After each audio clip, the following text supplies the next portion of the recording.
thank you so much for joining us for our Inspire Conference Special Education Edition. We're so grateful to have you here to learn from our amazing and knowledgeable presenters. This session will be followed by a live Q&A period. Hello and welcome to Inspire Special Education Edition.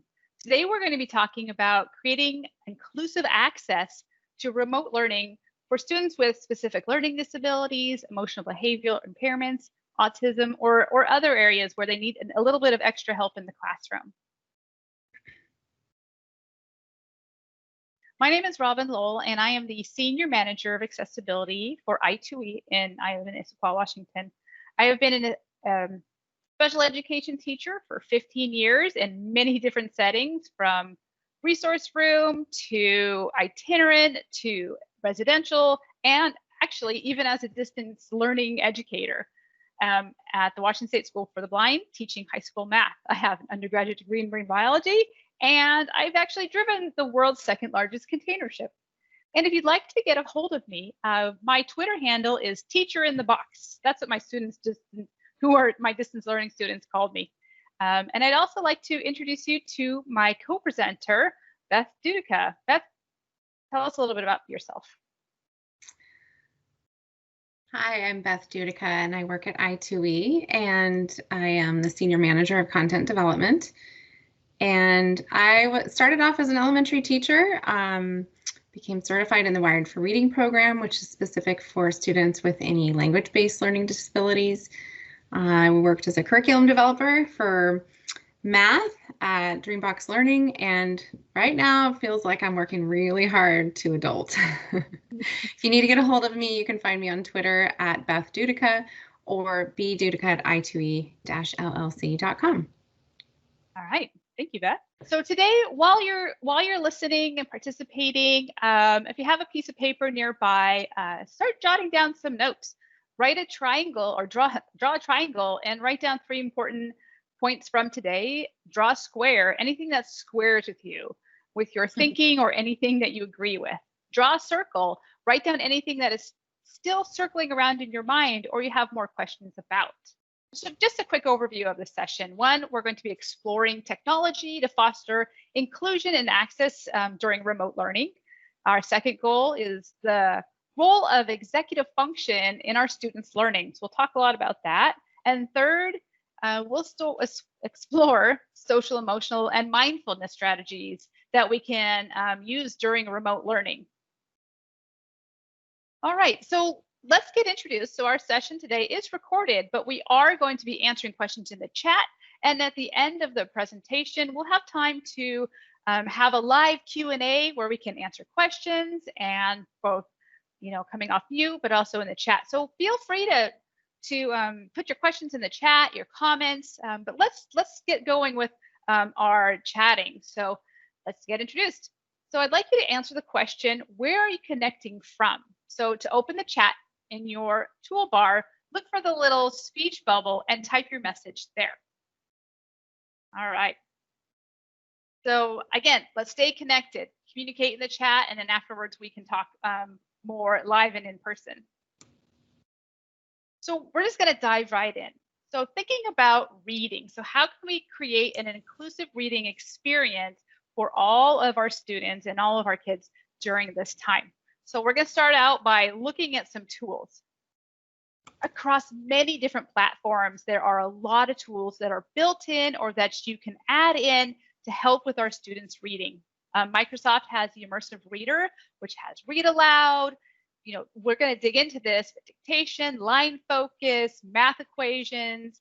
It's available in many different third-party apps. Snap and Read, which is a Don Johnson product. Again, reading aloud, PDF annotation, study tools, translation, removing distractions. Google has tools as well, the screen reader, Chromebox. Android has text-to-speech.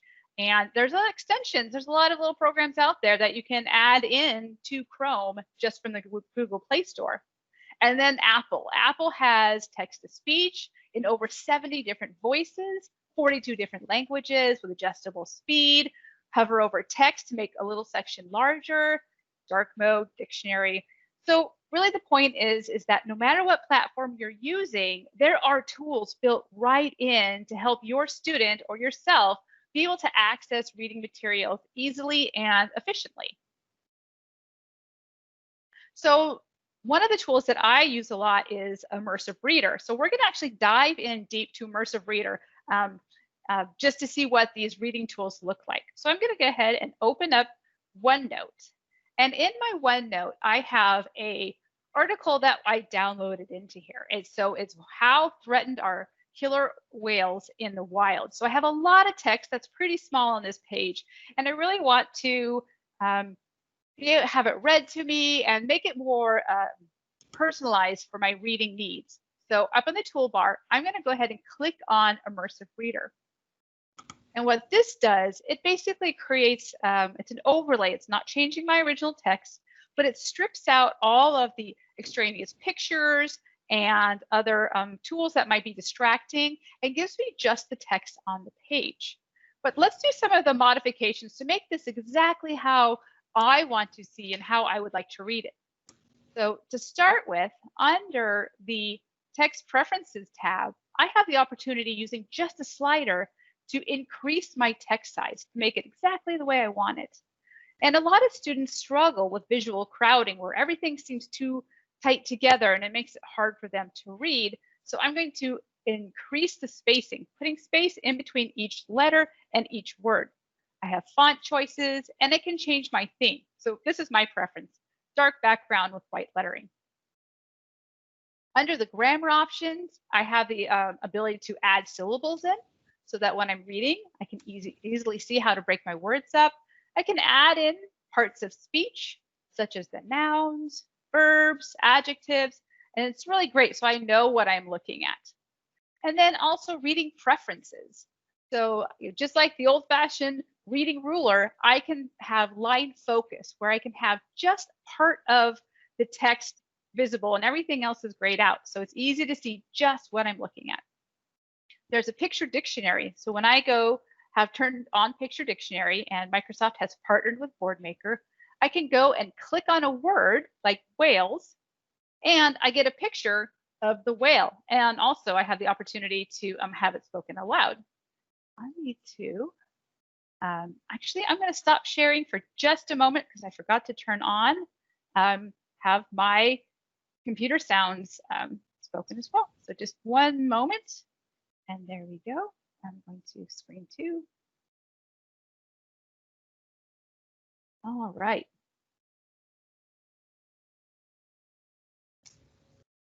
Okay. So Beth, can you see my screen? I can, yes. Okay, great.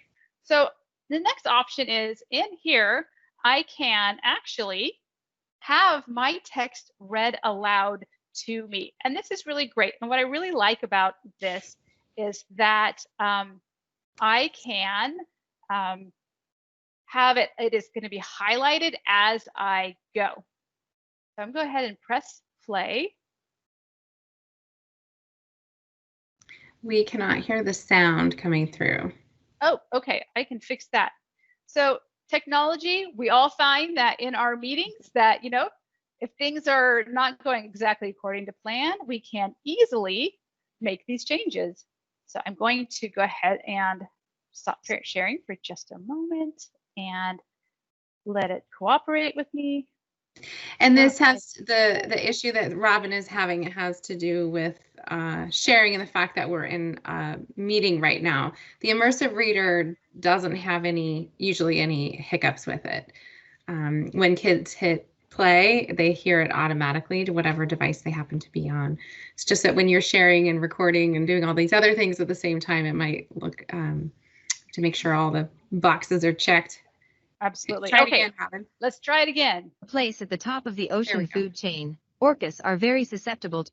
So you can really follow along and listen at that at the same time, that multimodal input of your reading. What's really great is that I can just click this back arrow and it hasn't changed my document at all. And I can just go in, and then when I open Immersive Reader again, all my settings are set. So I can just go and work directly into my documents, which is really great. So we're looking at it in OneNote right now, but It is in so many different places. These are some third-party apps such as Buncee, Pear Deck, Nearpod, Canvas. So there's always a button right there that you can see. Click Immersive Reader and it works directly with them. It also works just within all of the Microsoft tools. You can find it in Outlook, you can find it in Word, you can find it across the board to be able to have that really individualized experience when it comes to reading.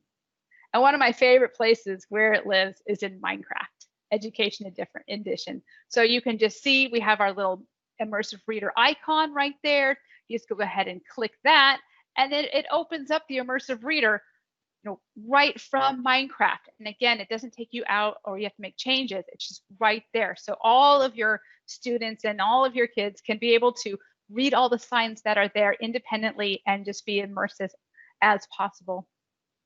All right, let's look at another. No stigma for a kid who can't figure out. It's always there as like a backup. So especially when you have kids that are maybe playing in Minecraft together, but varying reading levels, it kind of normalizes it for everyone. So they can at least hear it read out loud to them, which is awesome. Absolutely. Thank you for that. Oh, Snap and Read, which is another great program. That's a Don Johnson tool.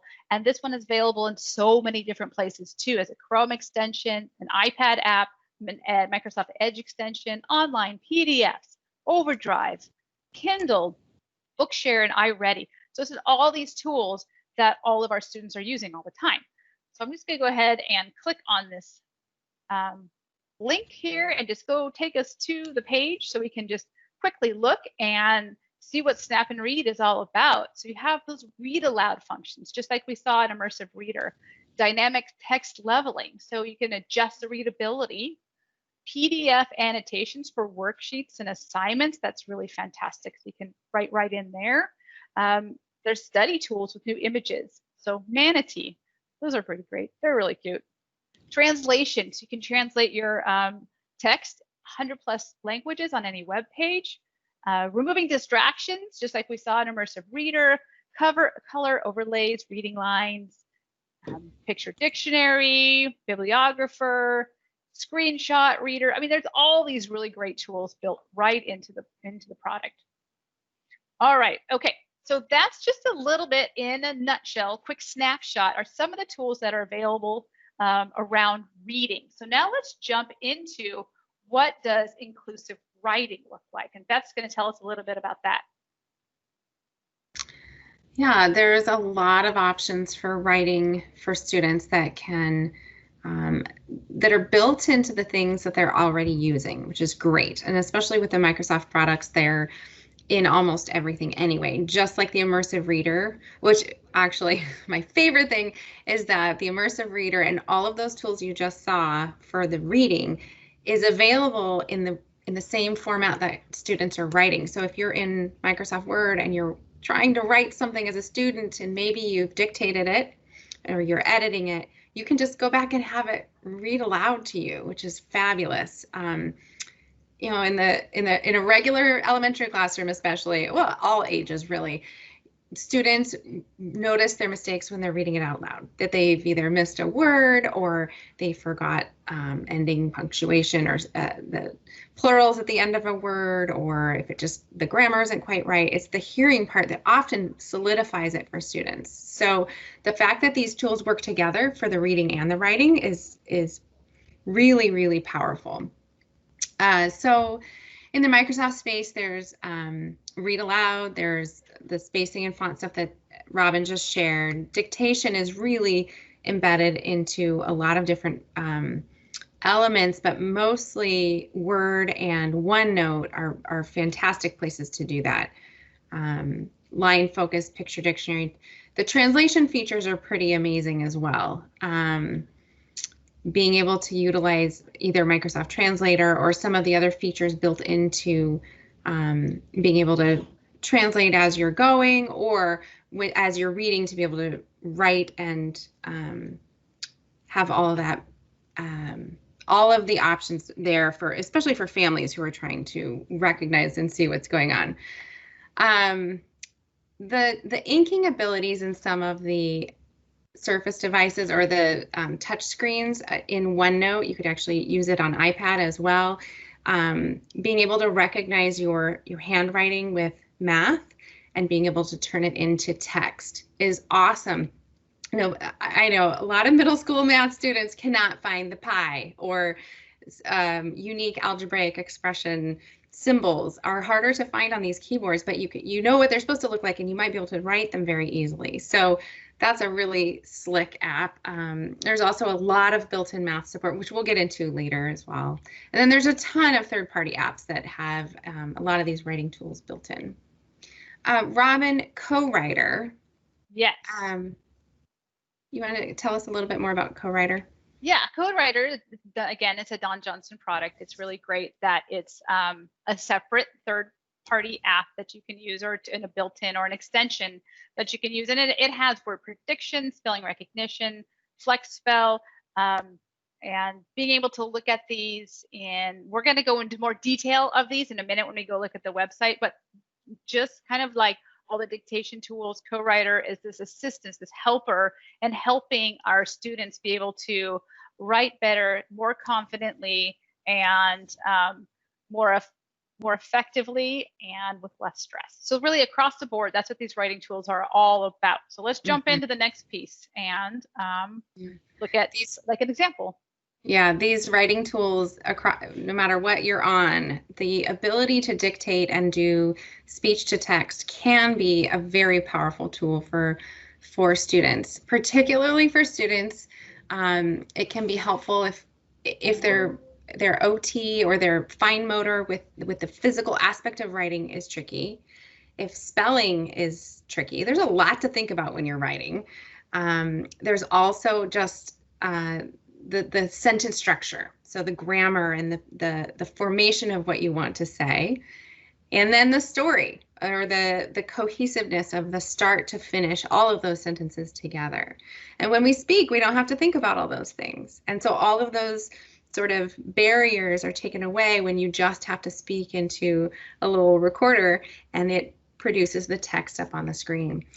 A lot of students get frustrated because they still have to go back and edit it. It isn't always perfect, but it's definitely a very big head start. And as you can see, this student on the left, this is something very similar. This is to the example on the right. The right is dictated, the left is handwritten, and you can just see the ability to then revise or think about writing concepts that are a little bit more advanced. Suddenly this student is able to do those things because he can see all of the words on this in a way that's readable for himself. So this example, I have many of these examples with my own children actually, and the volume of words that come out onto the page is at least tenfold from what they would be able to do in the same amount of time handwriting. But it gives them that leg up because then they can go back and edit and revise and at least reread what they were thinking to see if it makes sense. And that whole process of writing can be so tricky for lots and lots of students. And any little break like this can sometimes be the huge game changer for them. So it's definitely worth a shot if there is an option on any of those tools we've kind of showed you in the past, but it can be a very, very powerful tool for students in lots of different areas. And I think we're going to show a little demonstration, right, Robin? Yep. So I can echo what Beth said. Just earlier today myself, I did this with my own child, just trying to get those ideas down on the page. So now actually I'm going to do is I'm going to open up a Word doc, and I just have a blank document right here. And I'm on the home tab for Word. And over on the right, I actually have an option that says dictate right there. There's no fancy buttons. I mean, just click the button. It's like an easy button, easy and go.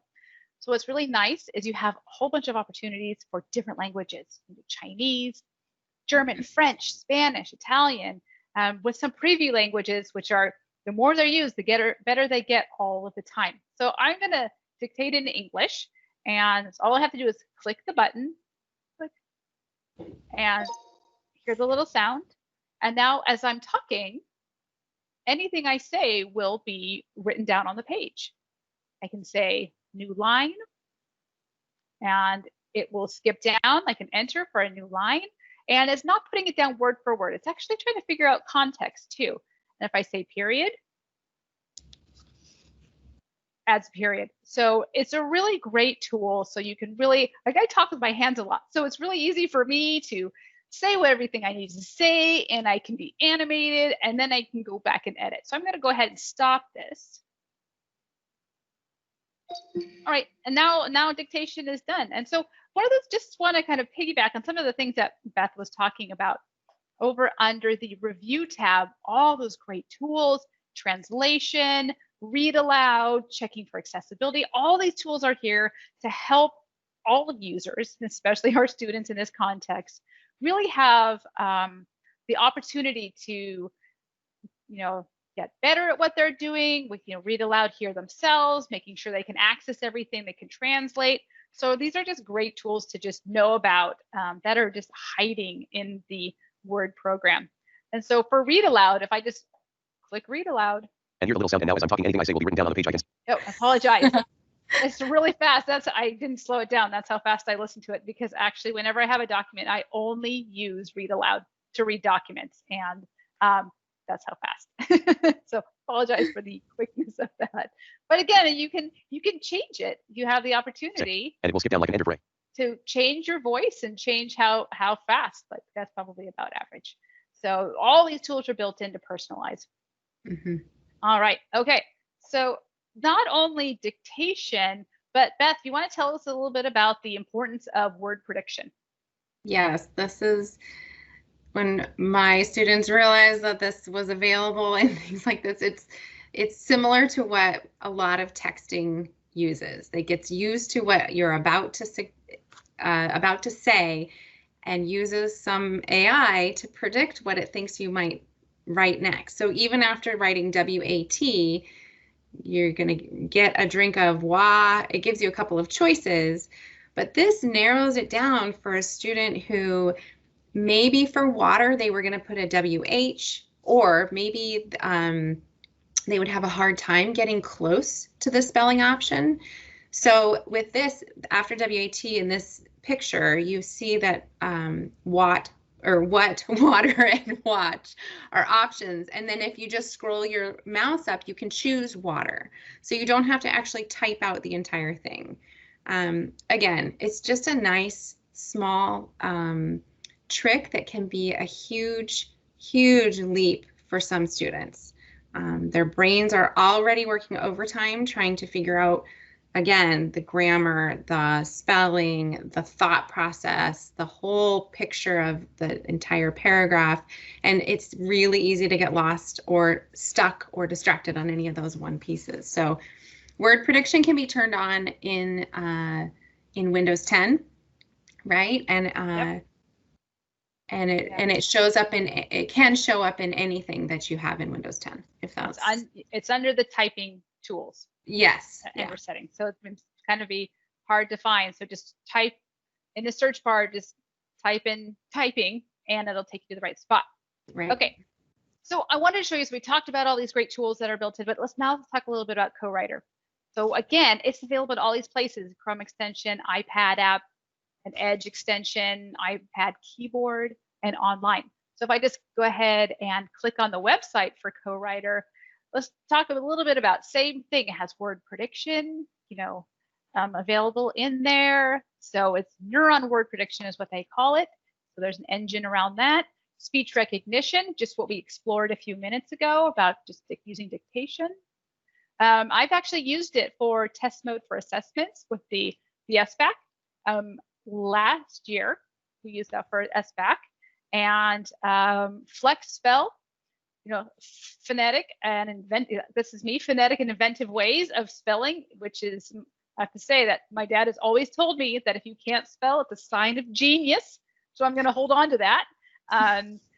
But just helping come up with the right way to spell things, vocabulary, can do, again, languages, translation, even data collection on what words are students using, how are they writing and their vocabulary usage. So there's a lot of great tools built right into CoWriter that a lot of students can benefit from. All right, now let's talk about math. This is one of my favorite areas. I was a high school math teacher at the Washington State School for the Blind, so I have done a lot of Beth, and Beth was a math content writer. That's a lot of THs. So we have a special place in our heart for math, for sure. All right, so what are some challenges around math that our students face? Dyslexia, students who struggle with dyslexia, so reading story problems, and visual crowding. So OneNote, Immersive Reader is really great for that. So you can actually read all that information right in Immersive Reader. Mm-hmm. ADHD, focus and attention, trying to get through all of that stuff and all the extraneous stuff going around. So being able to really focus that attention on the math. We'll talk about that in a moment. Dyscalculia, difficulty in comprehending math. Mobility impairments, difficulty in responding, like that's where dictation can really come in. And the executive function goes right along with ADHD, the working memory and patience and shifting from one thing to another. And we're going to get into executive function and more in depth later, but let's talk about some of the math tools that I am really excited to use and that I use on a regular basis. So we're going to open up OneNote again. And I have my OneNote, and down at the bottom of my tabs, I have one for math. So on the screen, I have a handwritten problem that says 3x plus 9 equals 12. Great. A lot of times it's way easier to handwrite math than it is to try to find all of the symbols and everything. But a lot of times it's easier to read math when it is in text format. So let's open that up a little bit. Under the Draw tab is where we can do all of our digital inking. So that's how I just wrote this right on the screen using digital ink. And if you have a touch screen, you can use your finger. You can use a stylus, or even a digital drawing tablet like a Wacom tablet is great for writing math on the screen. And so now I have also in this same toolbar, I have options such as ink to shape, ink to text, which nothing is selected, so that's not highlighted. I have a ruler, but I also have the math toolbar, but I'm actually going to close that one. The first thing I'm going to do is actually highlight my handwritten math problem, 3x plus 9 equals 12. And now I have the option to turn it to text, but we want it as math and not just an x for the x. We want it to be a math x as a variable. So when I click math, I have a pane that opens up on the right, and it actually takes what I wrote and puts it in text format. So yes, it did it correctly. 3x plus 9 equals 12. So I can fix it. If it doesn't quite get it right, you can easily fix it. But this one it did. And then if I click ink to math on the page, it takes my handwritten math problem and turns it into text. But I want a little bit more. So I'm going to select an action. I have the opportunity to solve it, or we can graph it. But we're going to go ahead and solve it. Okay, great. X equals 1. But how do you get from there to there from the beginning? We want to show steps. As a math teacher, I don't know how. I wish I had a nickel every time I said, show your steps. Mm-hmm. And now I'm going to click on show steps. So I'm going to solve for it using this linear equation. And I get a step-by-step process of how to solve this. So number 1, subtract 9 from both sides. Great. So we did that. I subtracted it. So we have 3x equals 12 minus 9. Subtract 9 from 12. So it goes through each step and it tells you how to get the answer. That's great and all, but what if I need help reading that? So again, the Immersive Reader is built right in here. So it opens it up in the Immersive Reader.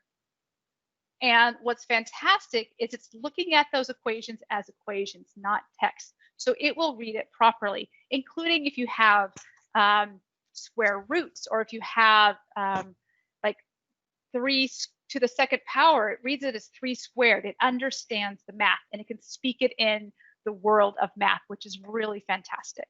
So again, it's just an overlay. And so I don't, it doesn't impact my original equation. So I can go and solve it. And if this was if I wanted to graph it, then I can easily graph it as so solve for X, graph it. Then I get a graph, which you can then insert on the page so you can visually see it as well.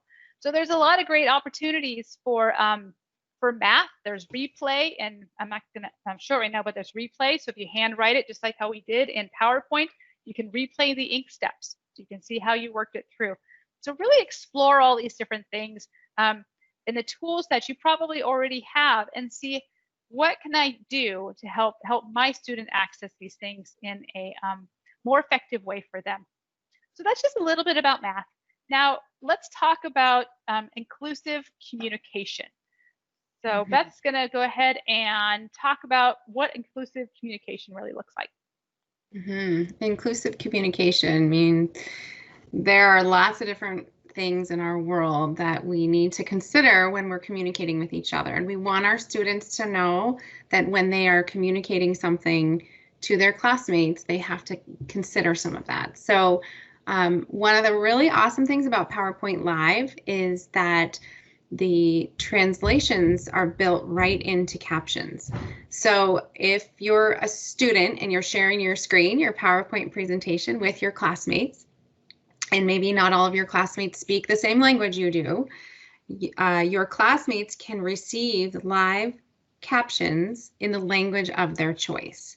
So even if your classmates, there's 8 different or 10 different languages that are being spoken in your class, on each student's device, they can read and see and choose the language in which they want to see the captions, which is so powerful for being able to communicate across all of these things that used to be barriers. Especially now, given that things are remote, parents and families and other caregivers that are trying to help understand how to help their child or their student may or may not speak the same language as the teacher. And so for teachers and educators to be able to communicate with them and translate so that they can understand to help the student as well, it's a really powerful experience. It's very awesome. PowerPoint is also, oh, sorry, go ahead. No, I said I couldn't agree more. Yeah, PowerPoint is pretty cool too, because it gives students a chance to present. There is something called Presenter Coach, which can help students practice their, there we go, practice sharing in front of each other, which can be very intimidating for a lot of students and anxiety inducing, but it's a really important life skill that we want to cultivate and give them lots and lots of practice to do it. And Presenter Coach can help students figure out some of the more efficient ways to do that for each other. So giving presentations is important. So is inclusive language. Robin, you want to talk about this? Inclusive language. So Presenter Coach, which actually is the online version of PowerPoint, because you need to go up to the cloud to get all this data and this information, and it records your timings, like how fast you're speaking or how slowly you're speaking. Are you reading directly off the slide? Or are you paraphrasing? So it coaches you on all these things, and the only person judging you is the computer. So it's a great opportunity to get feedback of your speaking skills. And if you're including sensitive phrases like "you guys," which not everybody wants to be a "you guys," so it tells you this may not be inclusive language. So you get all this data feedback on what you're really, how you're doing, what you're talking about, your speed, and then you can take that data and practice it. So students who are really intimidated or struggle with the social interactions and communications have this great opportunity to connect and have this feedback without it being judgmental. So that's really one thing I really like about the PowerPoint Presenter Coach. Okay, now one of my favorite areas is executive function. And this is something that I think we're all going to find this year with all of our students being remote and our children being remote and ourselves trying to do all of these things. That executive function has become way more important than we ever realized. So what is executive function? So it's really these 3 areas that it's like the traffic control center of our brain, trying to manage all this input and output of our daily lives. So the first part is really working memory, which governs our ability to retain and use the information that we're getting over short periods of time. We have a lot of students who really struggle with remembering steps of a math problem or remembering a two-step directions that our teachers have asked us. Those students are really struggling with working memory. And how can we help with this? And how can we improve this? So we are not born with these skills. These are ones we actually have to learn. So more strategies that we can give our students and ourselves, really, the better. Mental flexibility. It's like that ability to sustain attention on something or shift our attention to something else depending on the demands we have. We all know kids and adults who really enjoy one particular task. And that transition and that ability to move from a preferred task or something that they really want to finish, even though it's like they know they need to move on, but being able to make that shift is really challenging for everybody to some respect, but for others, it's a really big problem. Self-control, and self-control is not just necessarily having bad behaviors. Self-control is like setting priorities and resisting impulse of actions or responses. I mean, down to self-control. You hear your email ding, and you're in the middle of a task. Controlling your setting your priority of like, I don't need to look at that right now. I need to finish the task at hand. And all this information came from the Center on the Developing Child from Harvard. And in the Wakelet that we'll have available after the presentation, there'll be a link to this great guide about what executive functioning is. So these three areas, working memory, mental flexibility, self-control, are our three areas that we're really gonna be challenged by this year. So let's talk about a few of these things. First one is staying organized. Now, for me personally, this is my biggest area of challenge. So I've spent a lot of time thinking about this and the impacts and everything. So schedules, email, and physical materials. But we're gonna dive into that. So staying organized. One thing that we're gonna talk about is creating rules so emails automatically go to specific spots. That's a great one. We'll talk more.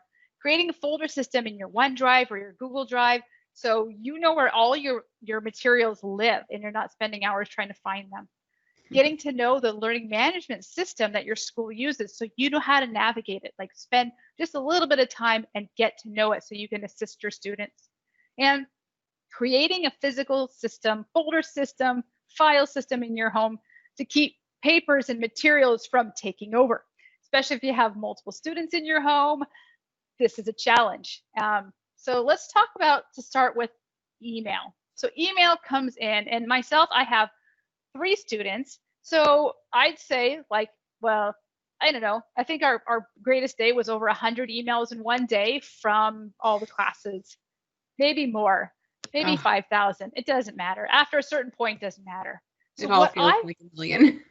Yes, it does. So what I actually have done is I have created all of these folders. So I have 2 high schoolers, so they're going one for one high schooler, one for the other high schooler, one for just school information, and one for the elementary student.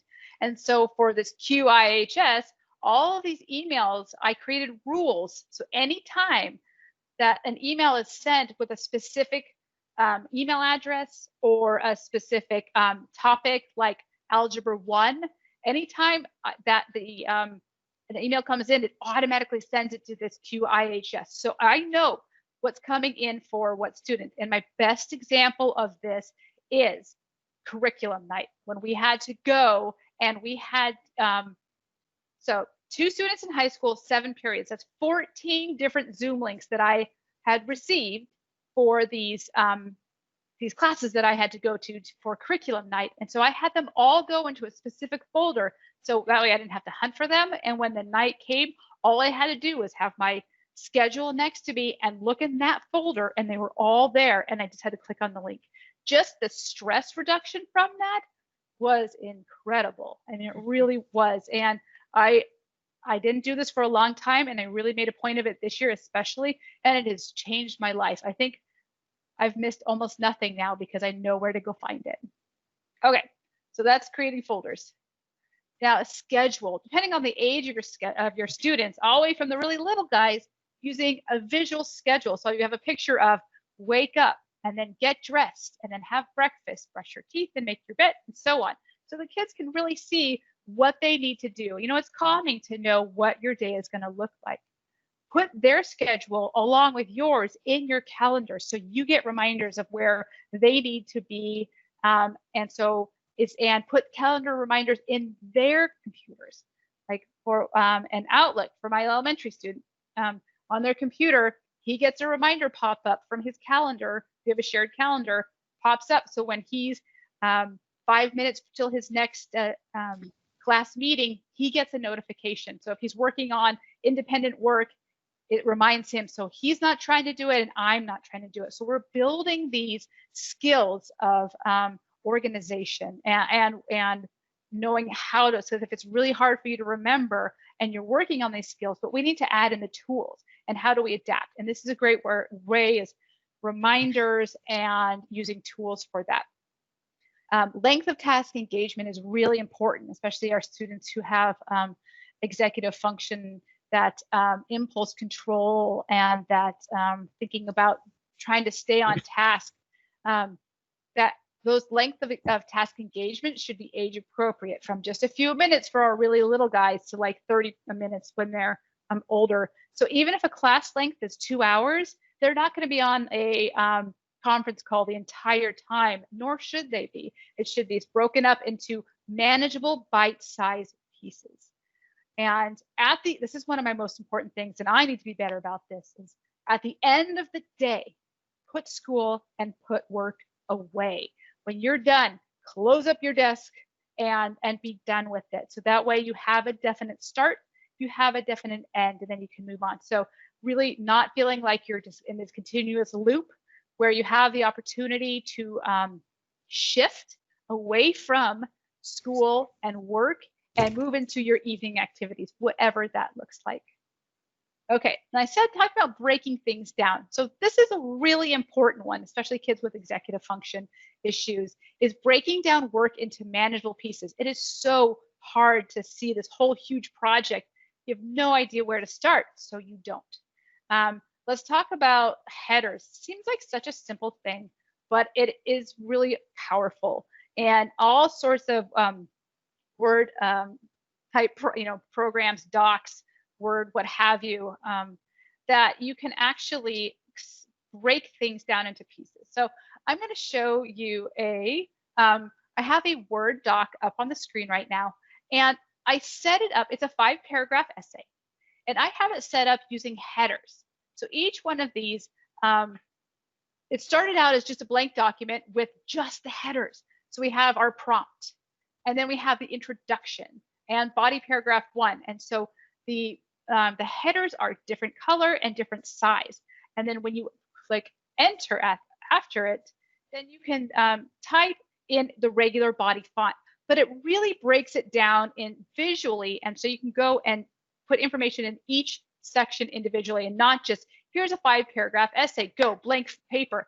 There's how many students who have a blank piece of paper sitting in front of them, and then to the right of them they have their assignment. And this goes back to that working memory, trying to remember. And this is like math, this is a huge deal.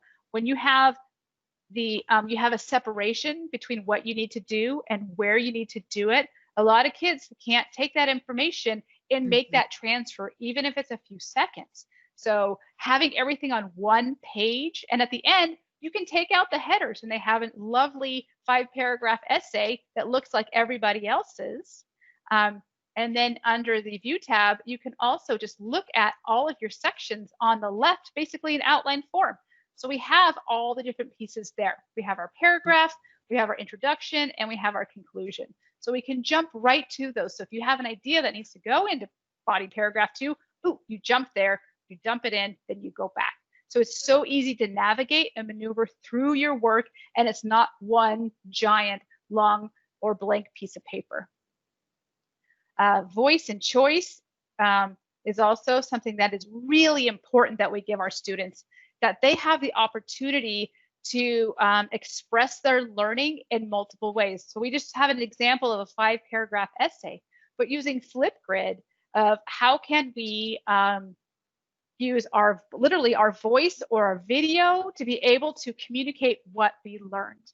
And it's really important that we give these kids the opportunity to express themselves and let you know how much you learned, how much they learned.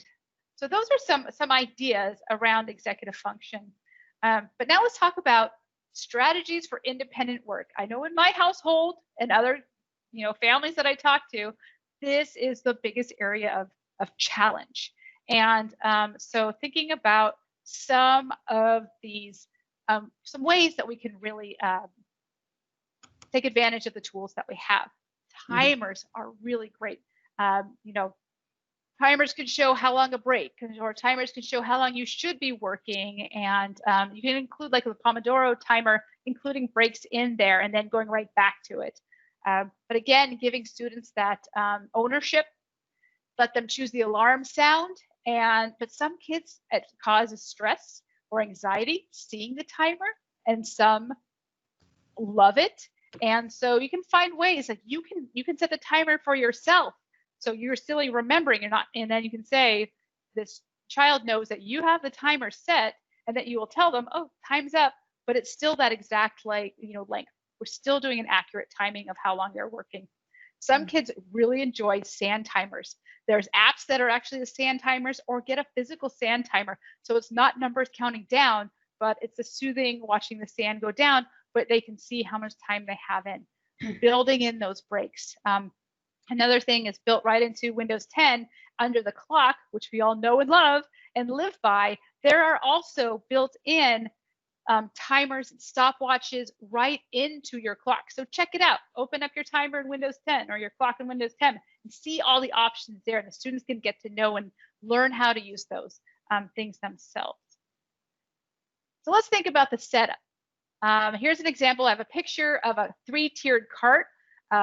Because at the end of the day in my house, I have to drive this cart around and collect all of the items from the day. And so having it on wheels is fantastic, because otherwise I'm going to be carrying stuff all over. And my little guy looks like a little librarian pushing his cart around, collecting all his items. We have it all for the next day. It's fantastic. Use baskets or bins. But again, give your students ownership over this and help them set it up. He chose to have all of his writing utensils in the top, and then all of his workbooks and paper. If it's not working, change it up. Make the changes. It's because you never know what's going to work. And we've moved our desk around multiple times to see what works. And a desk isn't always the right spot. One of my favorite things that when I was volunteering in my daughter's class in 2nd grade, I heard the teacher say a student, he was cutting out paper and gluing and having a great time, but he wasn't sitting in his desk. And the teacher said, please just be in the vicinity of your desk. And I thought that was one of the most brilliant things ever, because this child was doing his work. He just wasn't sitting down. So for example, here's an example of a student starting out at his desk, moving to laying on the bed, moving to reading to his dog. And this was a rough day. So at the end of the day, he exchanged himself for his sock monkey, because it was just a hard day. And that was a great indicator. I'm like, okay, we need to change things up, because if he's replacing himself with stuffed animals, then we need to make a change. And so we did. All right. So let's now talk. What's that? I just love that. I love that, because for one, he's rolling the little cart around, which has all of his materials in there. But in a typical classroom, you are moving around. You've got different groups. You've got different subjects, times of day. There's a lot of physical movement incorporated into a regular classroom. That's especially at the elementary level, or even at the older students when they're walking down the hall to go to a different class. So being in a static environment can actually make it seem like we're being extra wiggly when it's just normal. That's just typical behavior. In fact, right now, we have a lot of movement in our house, and I am working on a wobble stool.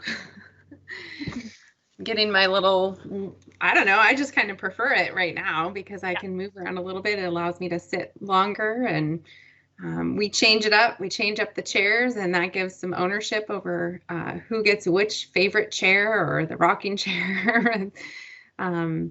But it is so important to have different spaces. It's almost like a fresh start sometimes. If you are having a rough day, oh, let's go try over in this room, or let's try it on the couch, and sometimes that's just enough for a kid to kind of snap out of a sassy attitude, or just give them an opportunity to have a fresh beginning with something new. Absolutely. So now, kind of along the same lines, Beth, let's walk through a little bit about what social emotional learning is and in this context. Yeah, this is a time that social emotional learning is incredibly important. Social emotional learning consists of these 5 sort of areas. The first is self-awareness, just being able to recognize your own emotions, your own thoughts, and how you might influence each other. Self-management is the ability to regulate your emotions and your behaviors to be effective in different situations. Social awareness is that ability to empathize with others, no matter whether they're from a background that's typical to yours or something very different than yours. The things that are happening, just being aware of what's going on around you socially. Relationship skills are those healthy habits to sort of work with different kinds of relationships. In the classroom, you have a relationship with your teacher, you have relationships with your peers, your parents, and right now that seems stressful because a lot of parents and students have all these other relationships kind of all built in, which is, I think, what makes some of this a little bit stressful. And then responsible decision making, or the ability to make constructive and respectful choices about your own behavior. So all of these pieces are an important element for students to learn as they grow, and they will learn different pieces of it as they developmentally grow and change. And there are some things that I think we can be teaching our students right now in this scenario when things might feel stressful. Again, back to the kinds of relationships that students used to have maybe more clarity around when they were in a physical school building. Their teacher had a specific relationship with them, and there were all these other clues about that relationship. 1, you were in a different building. Number 2, it was a different day. You might be wearing different clothes. There's different weather outside and different seasons and all of these things, and different students in the classroom. There's a lot of things that go into that, and the physical gestures when you're remote are not as obvious. A teacher may not be able to come up and touch you on your shoulder to help remind you that, oh, you know what, bouncing is maybe something we could wait for at recess, or if you need to bounce, maybe let's go over here. And there just isn't that physical connection when you are remote. It's important to build those relationship skills, though, because without that foundation, it's difficult to learn. And that relationship is so, so critical between all of the important parties. There are a few strategies and some resources that parents and families can be aware of. Regular check-ins with students and families. Oh yeah, go ahead and you can click on that. All right. Supporting learning during the coronavirus pandemic. There's a lot of resources here. This is from Berkeley, right? Yes. Yeah, there are a lot of really great articles in here to help educators not just encourage these with their students and model this and practice this with their classes and things, but also to help encourage families to bring them in so that they recognize this is how important these skills are. This one is an article from Education Week. All of these will be in the Wakelet, right? Yes, absolutely. And there's a lot of great suggestions in there for teachers to find simpler ways to include this in a virtual classroom or a hybrid model. CASEL is really a fantastic organization that covers these 5 competencies we just sort of talked about and how it can be encompassed. They have just a huge swath of resources on their website, not just for virtual or remote or during this time. CASEL's been around for a long time, providing research and support for students and teachers for a long time. There's lots and lots of different ways to do check-ins. Technology actually makes that easier sometimes, and it also allows for some anonymity among students. Instead of asking students to share in front of everybody, it is possible to ask students to share just with you, or just with a teacher, or just with a friend, and have a little bit more privacy around some of those things.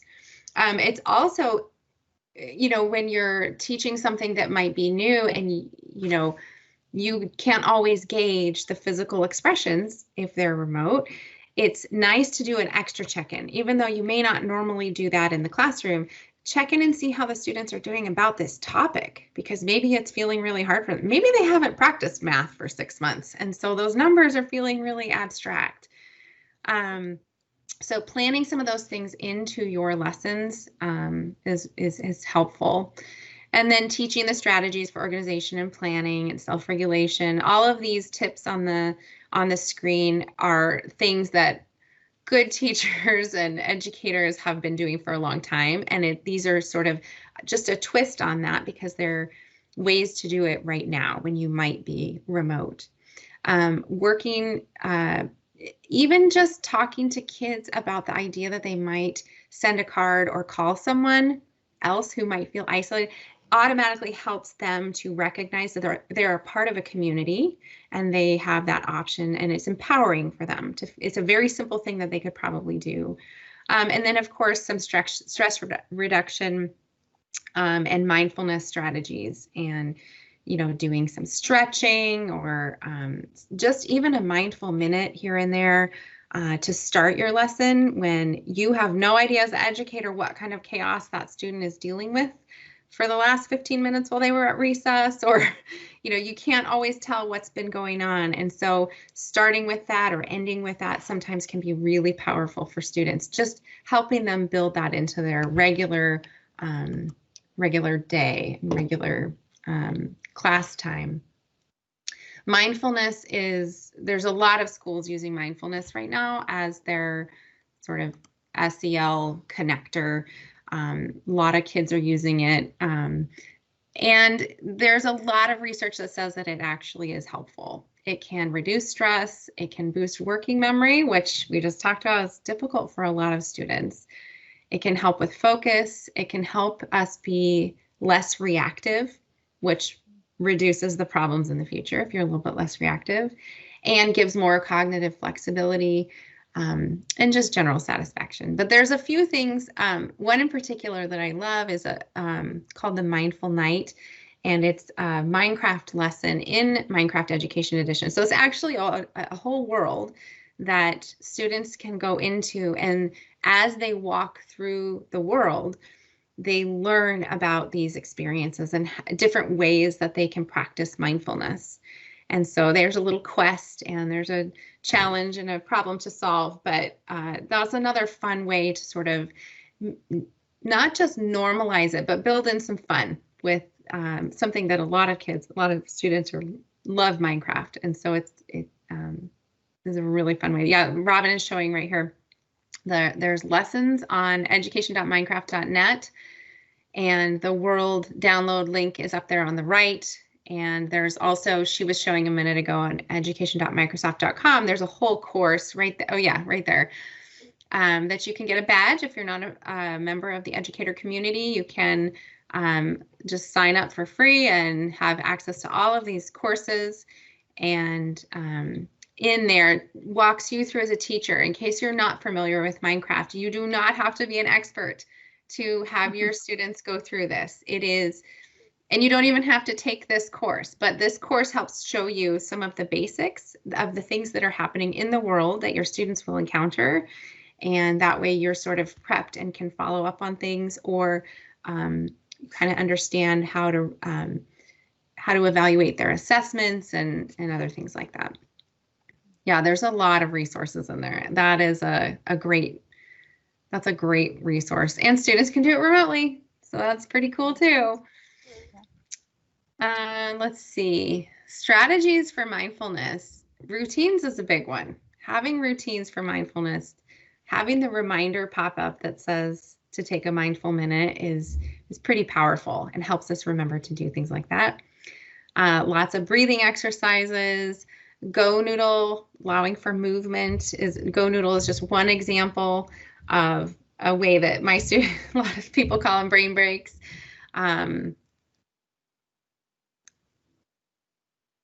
Oh my gosh, yes. We have a lot of Go Noodle at my house. Uh-huh. Uh-huh. Be careful because they can get stuck in your head. That Yes. is a possibility. Yep, there's lots of camp songs in there. Yes, yes. And of course, journal writing, there's different kinds of breathing exercises. There's all kinds of examples of different kinds of breathing.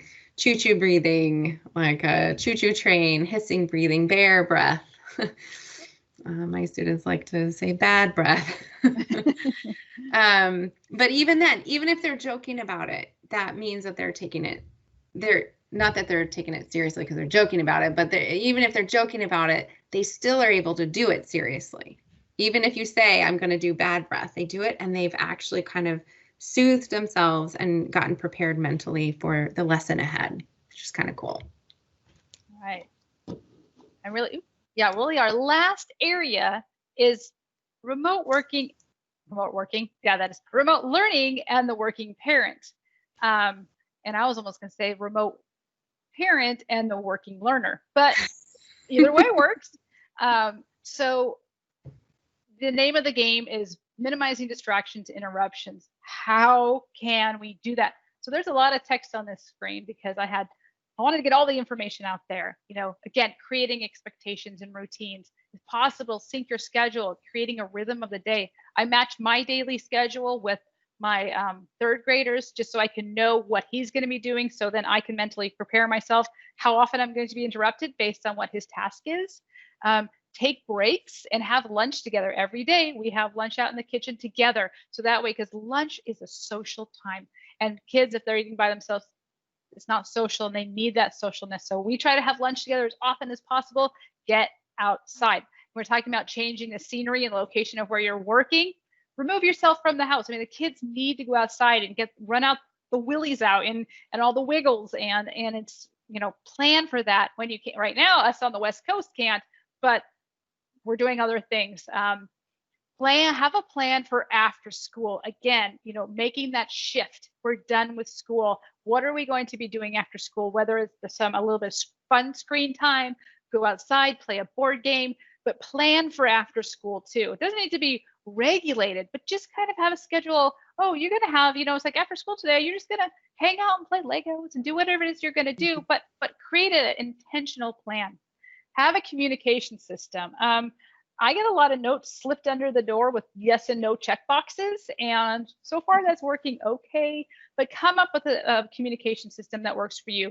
Older kids, texting, we have a group chat for my older students, and so if I need something, they know just to text me and not come and knock on my door, because I can respond when I'm able to respond.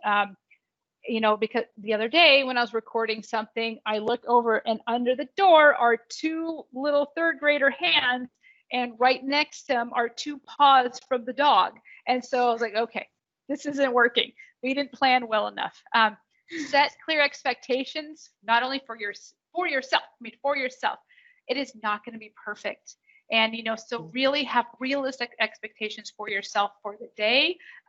What's going to happen? Give yourself a break. I mean, really, we're all in this together, and we're all trying as hard as we can. So give yourself some leniency and grace. And the last one I had on there is make sure you and your student know what they should be doing when they're not on a class meeting. And I don't have my board here. My little guy took it, but I write down during his independent work time, and he has it on a whiteboard every day. Exactly. I go onto his Seesaw program, and I go and I look at exactly, this is what you need to be doing. So this, not this, I don't know what to be doing. And so then you start that cycle of frustration, and they'd rather just go play Legos or put Sock Monkey in their chair. So really, and I think the key takeaway is have clear expectations, know what you need to be doing, give yourself a break. Mm-hmm. Creating visual tools is such a great thing. I always do the how's it going? Thumbs up, thumbs down. And we also have thumbs sideways, which is like, it's all right. Those calendars and schedules, choice boards, just like I do with them. These are the 3 things you can be doing during this time frame. give them the choice and create a board just by writing it, or use pictures, however it works for you and for your kiddos. Emotion thermometer that they can just move up and move down. How are they feeling? I'm just about to explode, so their temperature is way up, or I'm cool as a cucumber, and it's down. So giving them the voice to communicate how they're feeling, and respect and honor how they're feeling, and help them work through that. And the first then sequence is really great. This one I use all the time. First, go brush your teeth, and then we can talk about the book.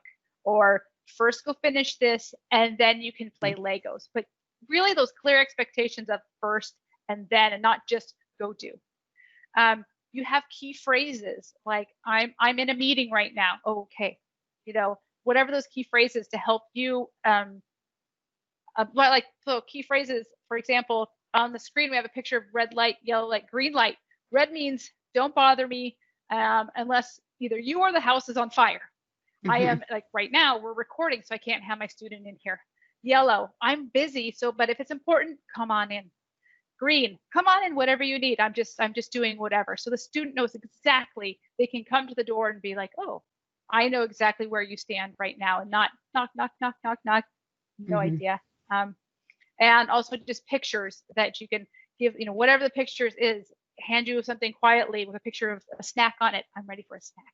Okay. Mm-hmm. But come up with these systems that work together and collaboratively. It's almost like you're scheming and you work on this together. So I think coming up with systems is going to help all of our students really mm-hmm. take out that sense of insecurity and feeling a little lost if you create that same sort of structure that they're used to seeing in school.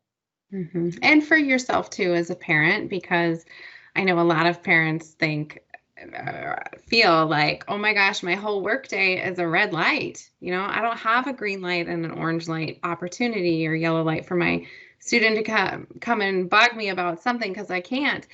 And sometimes some days it's like that. And so if you can predict it, that's awesome.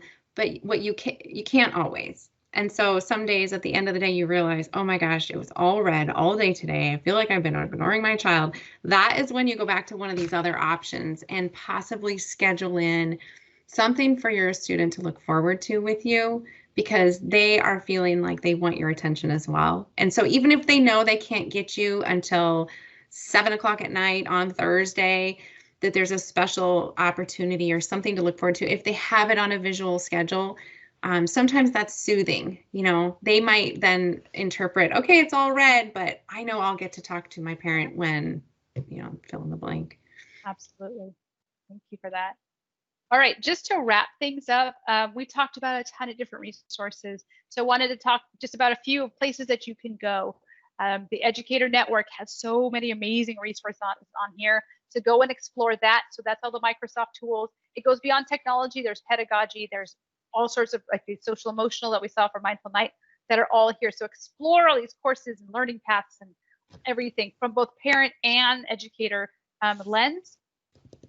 Google Education also has all of their accessibility. You can go and explore more of what they have to offer, and as well as Apple. All these things are here in their accessibility webpage of vision, hearing, physical, motor, and learning. And so go explore these tools and see what you can bring into your family, into your classroom to help all of our kiddos, regardless of where they are or level of, what their level of ability is. Celebrate their level of ability and give them the tools to be as successful as possible. So thank you for participating and for being here today. You'll get about a form in about a week, and stay tuned for the next half hour-ish that come off you. Ask us questions, and we're looking forward to it. So thank you for coming today. Thank you.